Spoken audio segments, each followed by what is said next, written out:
Bom, chegamos ao segundo vídeo, que é o Vocabulary Builder, que é um vídeo onde a gente vai explicar com mais detalhes algumas das expressões e estruturas que vocês viram no diálogo inicial, alright? Então esse vídeo vai ser meio em inglês, meio em português, porque eu vou explicar a definição em inglês e quando precisar eu dou uma ajudinha em português, alright? So let's start with the first verb. It's actually a phrasal verb. It's to get in, alright? So here we have, to get in means to arrive at home or at work. We have the first two examples here. You got in very late last night. You arrived. Você chegou. Or Mark never gets in before 9:30. Mark never gets in, probably at work, before 9:30. Then if a train, plane, etc. gets in, it arrives. We say, our flight got in on time. Our flight arrived punctually. Or the London train gets in at 10:05. It arrives, the train gets in. You can use arrive in these sentences, but this phrasal verb is very, very cool and you may want to use it whenever you can, all right? Then we have number two, is to be accepted to study at a school or chosen to play for a team. So you were accepted. Example, it's a very exclusive school and you have to pass an exam to get in. So here it means to ser aceito numa escola ou num time, alright? You need to pass an exam to get in at a school or you play for a team. Get in. Now we have more meanings. To be elected for a political job. Example, the Labour Party got in again in 2001. So they got in, they were elected.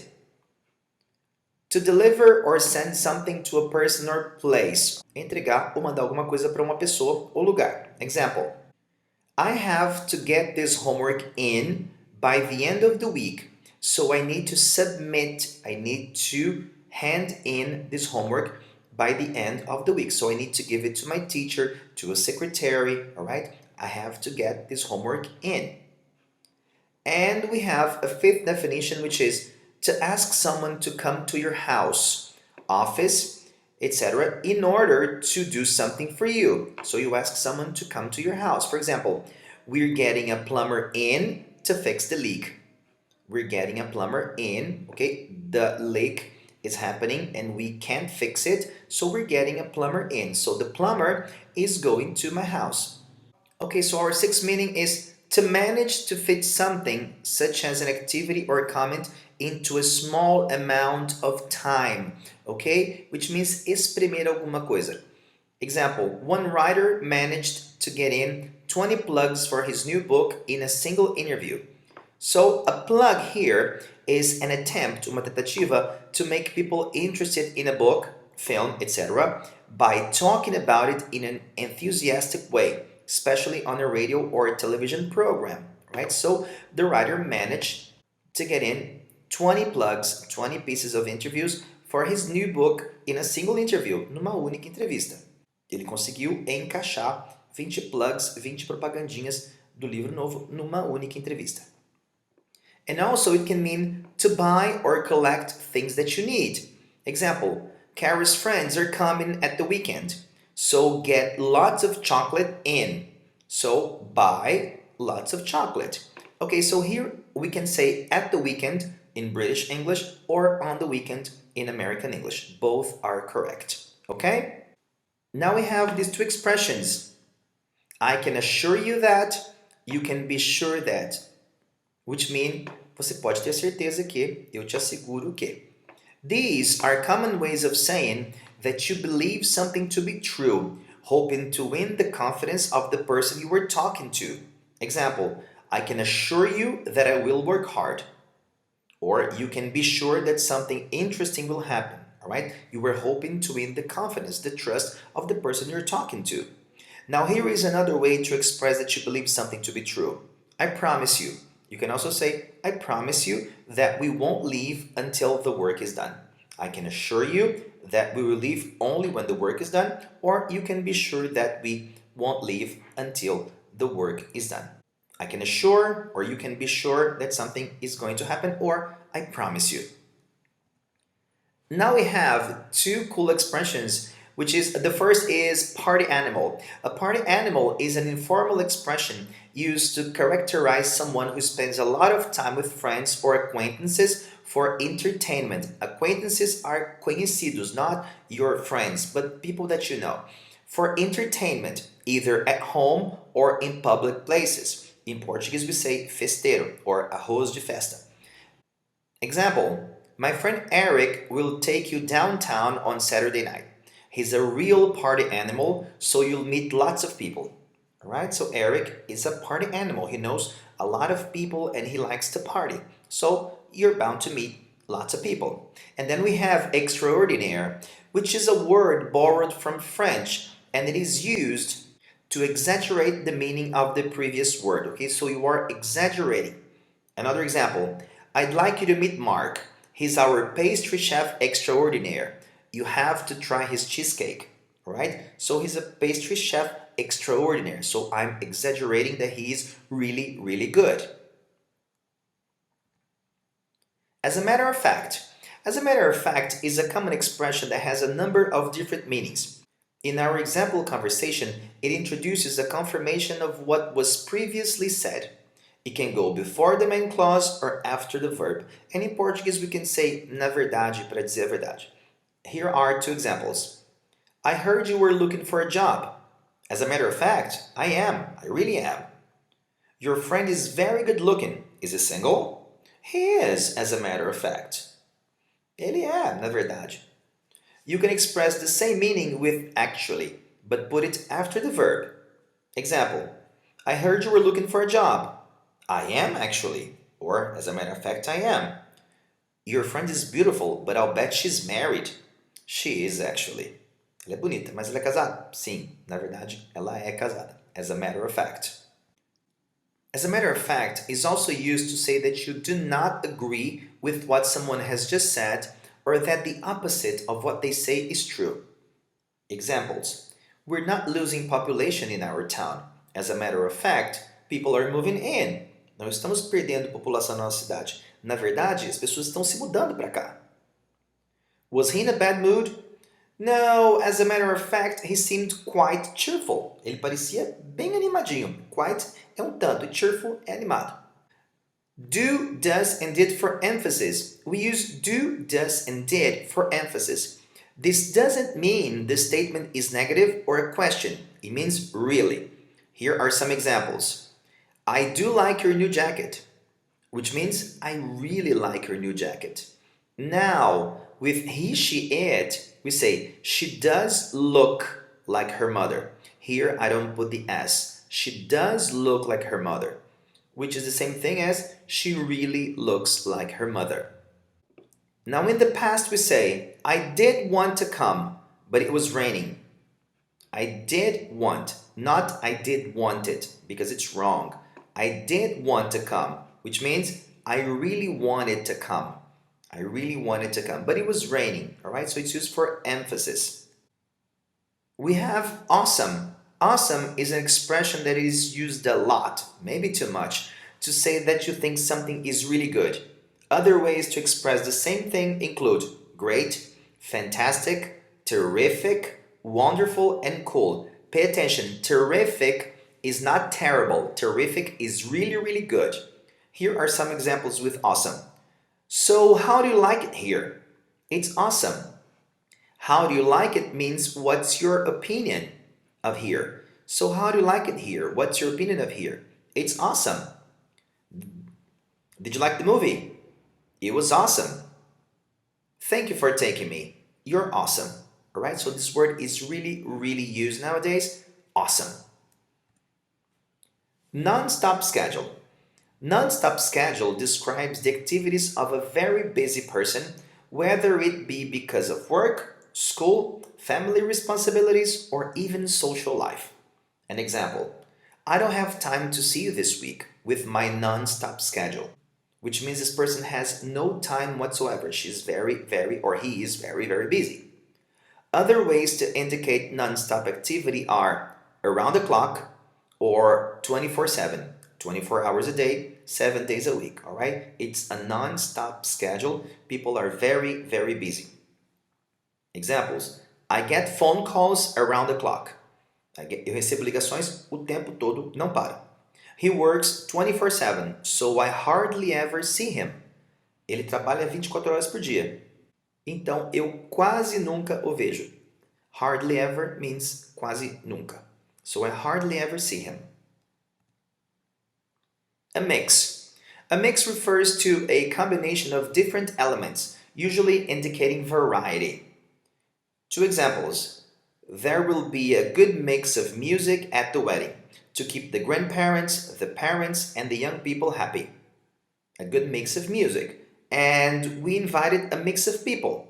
Family, friends, co-workers, and neighbors. So it's a mix, all right? It's a combination of different elements. Now we have another phrasal verb, that is check out. All right, to check out is to leave a hotel or a private hospital after paying the bill. Okay, so you check out. In Portuguese we say fazer o check-out. An example, Joan had already checked out of the hotel. Ela já tinha feito o check-out no hotel.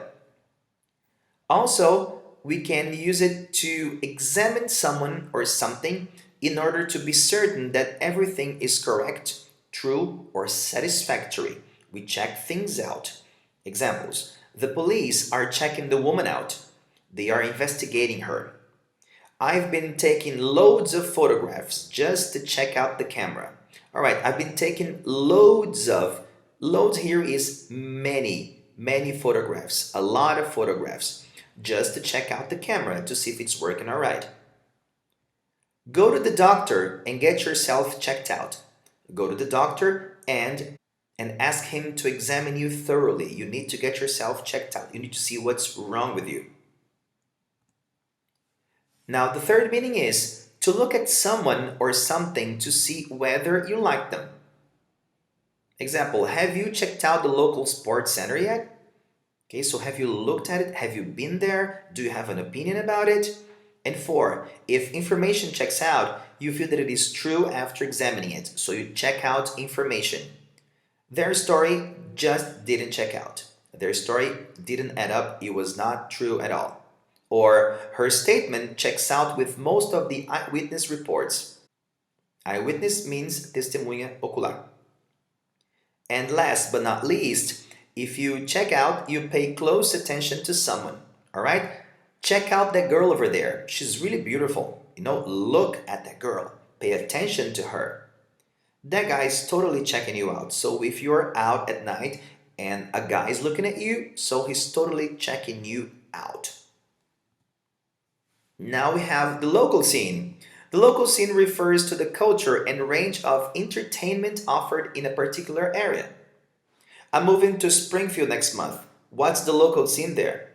Oh, it's great. There are a lot of things to do at night on weekends. Okay, so the local scene means the culture and the things to do in a particular area. Hopefully, we say tomara in Portuguese, all right? But hopefully is a word inserted to indicate your wishes that something will happen. It can come in the middle of a verb phrase, will plus hopefully plus verb, before the subject, or at the end of a sentence. Here are some examples. I'll hopefully graduate in 2 years. Tomara que eu me forme em 2 anos. Or hopefully I'll graduate in 2 years. I'll graduate in 2 years, hopefully. These 3 options are possible. If we leave right away, hopefully we'll arrive on time. Tomara que a gente chega a tempo. A couple really means 2. Casal, 2. However, informally, it can mean more than that, but it does indicate a small number. Here are some examples. I'll see you in a couple of hours. I'll see you sometime today. In a couple of hours. It's a small number of hours. It only costs a couple of dollars. It costs less than $5. Okay, so it's a couple of dollars. He'll be home in a couple of months. He'll be home before the end of the year. Okay, in a couple of months. Em alguns meses. A good guy. Calling someone a good guy is a common way to recommend a male as being understanding of someone's situation, helpful, or generous. A female with the same kind of recommendation would be called understanding, helpful, generous. So a good guy is only for men. Examples. If you're looking for a used car, go see Sam Smith. He's a good guy and will probably give you a good price. If you want a teaching job, call Mary Johnson. She's very understanding and will give you good advice. Alright, so a good guy is for guys, not girls. To show someone a good time. To show someone a good time means to make sure he or she or the person is entertained. Você vai fazer a pessoa se divertir. If you come to visit in December, we'll show you a good time. All our friends have parties in December, okay? So you're gonna have a good time. I know and Dorothy will show us a good time when we visit San Francisco. She will make sure that we are entertained. Thanks so much. Thanks so much is a common way of expressing appreciation, agradecimento. Other ways to say this are, thank you very much, thanks a lot, I really appreciate this, you're a doll, which is very informal, you're a sweetheart, which is very informal too. And the reply, the answer to any of these could be, you're welcome, no problem, I'm glad I could help you, glad to help, or anytime. Some examples. Thanks so much for fixing my tire. I really appreciate it. No problem. Thank you very much for helping us. You're welcome, anytime. To be in good shape. To be in good shape means to be fit, to be well, financially or situationally. Examples. My sister's husband has a good job, so they're in good shape financially. She has a good education and a lot of experience, so she's in good shape for the job market. A similar expression, to be or stay in shape, means to be physically fit. She exercises every day to be in shape. You look great. How do you stay in shape? To be looking forward to something or to doing something. The expression looking forward to doing something indicates that the speaker is very happy about a future event. Example, I'm looking forward to seeing you on Saturday.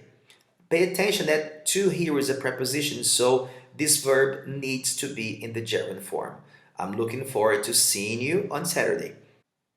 Another example, she's really looking forward to going to college in the fall. Looking forward to going, looking forward to seeing, looking forward to doing.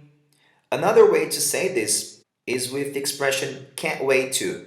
Mal posso esperar. I can't wait to see you on Saturday. Mal posso esperar para te ver no sábado. She can't wait to go to college in the fall. To have in store for.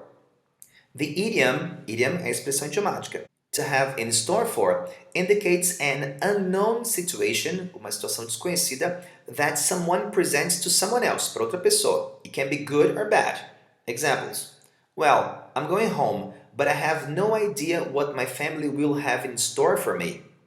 Mas eu não tenho ideia do que minha família vai ter preparado para mim, vai estar guardando para mim. We're going shopping tomorrow to see what the designers have in store for us this season. Vamos fazer compras amanhã para ver o que os designers têm preparado para a gente nessa temporada. He's been working there for years, but he never knows what's in store for him until he gets there. Ele trabalha lá há anos, mas ele nunca sabe o que está guardado para ele até que ele chega lá. To show up on someone's doorstep. To show up on someone's doorstep means to visit someone without notice. É aparecer na porta de alguém a visitar sem avisar. It doesn't necessarily mean that you plan to stay overnight. Stay overnight é passar a noite na casa de alguém, or longer, but it's possible. Example, I was just getting ready to go out when my cousin showed up on my doorstep. Eu estava me preparando para sair quando meu primo chegou sem avisar, apareceu na minha porta.